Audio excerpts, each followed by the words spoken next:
제가 캠퍼스 전도를 나가다 보면 다들 뭐 전도가 어렵다라고 말하는데, 그 중에서 가장 제가 좀 마음을 아프게 했던 소식을 하나 들은 게 있었습니다. 그것은 세상적으로 말하면 그래도 상위권에 들어간다고 하는 대학교에서, 그리고 선교사에 의해서 세워졌던 대학이 더 이상 학교 내에 복음 전도를 하지 않기로 그들이 먼저 약속한 것입니다. 학교 내에 전도하는 것이 사람들에게 어려움을 준다라고 하는 것이 그 이유인데요. 제가 그 이야기를 들으면서 언뜻 들었던 생각이 있었습니다. 어려움은 무슨 어려움? 창피한 거지. 복음이 창피하고 교회가 창피하고 예수쟁이라는 말이 창피하니까 그렇지 않아도 부담스러운데 학교에서 이렇게 저렇게 제약이 들어오니까 그냥 포기해버리는 것입니다. 여러분, 우리가 믿는 복음이 그렇게 부끄러운 것입니까?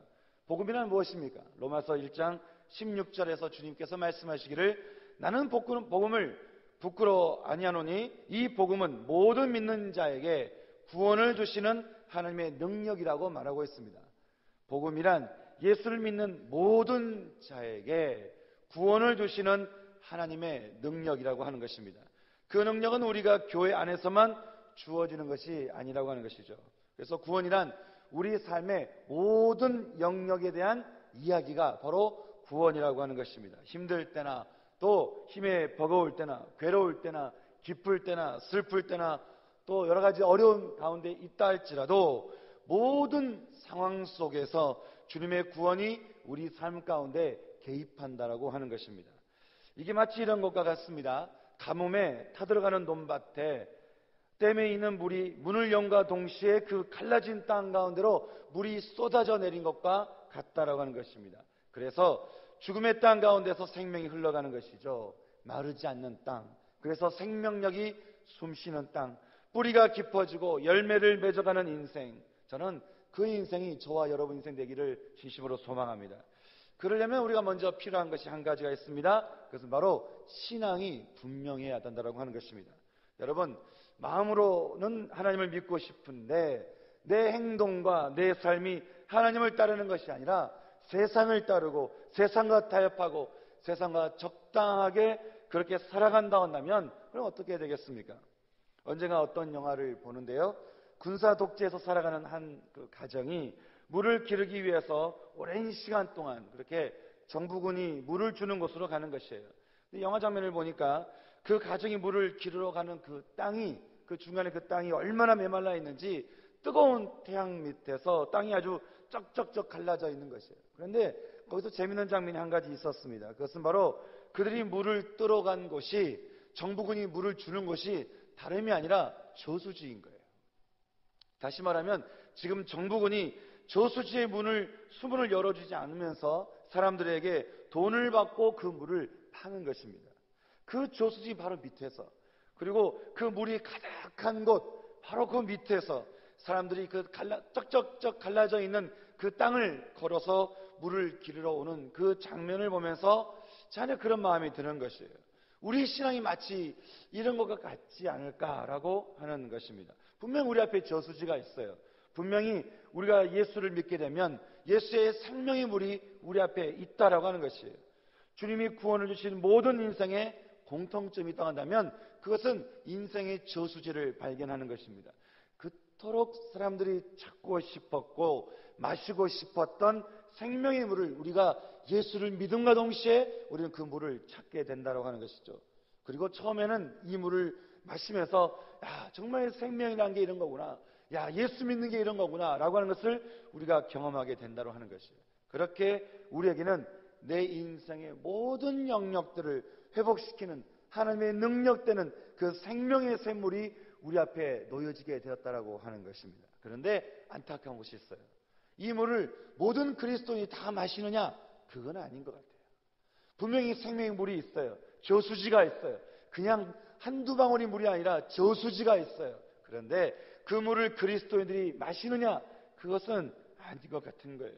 이 물을 마시면서 사는 사람들이 그렇게 많지 않다라는 데 문제가 있다고 하는 것입니다. 왜냐하면 이 물은 믿음을 통해서만 마실 수 있는 물이기 때문이라고 하는 것입니다.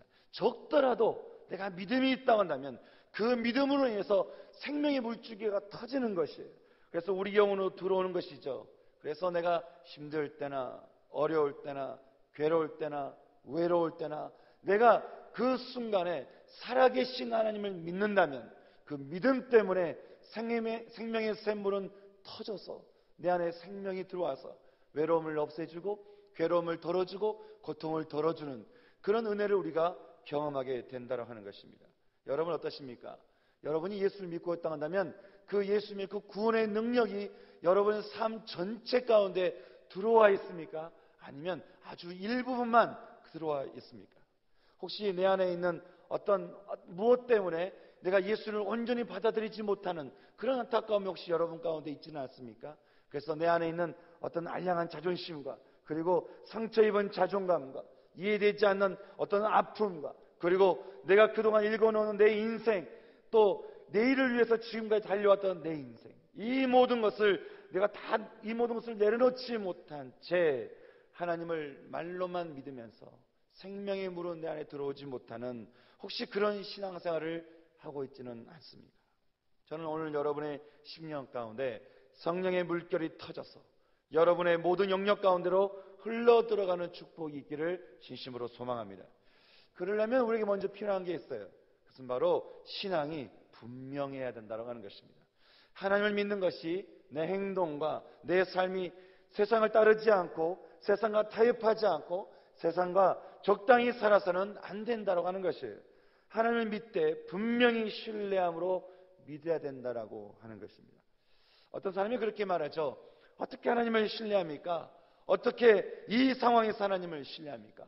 그래서 제가 그 친구한테 그렇게 이야기를 했습니다. 하나님이 당신을 구원해 준 것만으로는 믿을 수 없겠냐라는 거예요.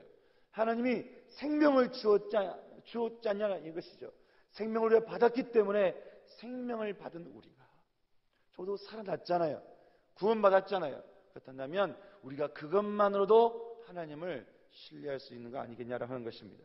사람 살려놨더니 이것도 주라고 말하고 저것도 주라고 말하고 축복 안 주면 또 원망하고 비난하고 사람 살려놨더니 더 안 준다고 난리치는 것이 혹시 우리들의 신앙 아닙니까? 하나님께서 오늘 우리에게 주시는 말씀이 있습니다. 그것은 바로 십계명을 통한 복음의 말씀입니다. 오늘 저는 말씀을 준비하면서 하나님께서 문득 오늘 하시고자 하는 말씀이 있는 것 같은 그런 마음이 들었습니다. 바로 신앙에 대한 우리들의 태도라고 하는 것입니다. 더구나 오늘 추석이죠. 이런 명절이 올 때면 가장 어려움을 겪는 사람들이 있습니다. 바로 믿지 않는 가정에서 제사를 드려야 하는 그런 사람들입니다. 많은 사람들이 이날에 참 시험에 빠집니다. 그리고 사실 어떤 게 맞는지에 대해서도 혼동이 오는 것을 보게 되는 것이죠. 그래서 하나님께서 오늘 저와 함께 여러분들에게 이런 명절날 또 어떻게 우리가 신앙을 지켜야 하는지 그리고 복음을 가진 신앙이 어떤 신앙인지에 대해서 오늘 우리 말씀을 통해서 말씀해 주고 있습니다. 바로 십계명의 말씀을 통해서 오늘 주님은 우리에게 말씀하기 원한다고 하는 것이죠. 오늘 우리는 십계명이라고 하는 너무나 잘 알려져 있는 그런 말씀을 우리가 함께 읽었습니다. 여러분 십계명이 뭘까요?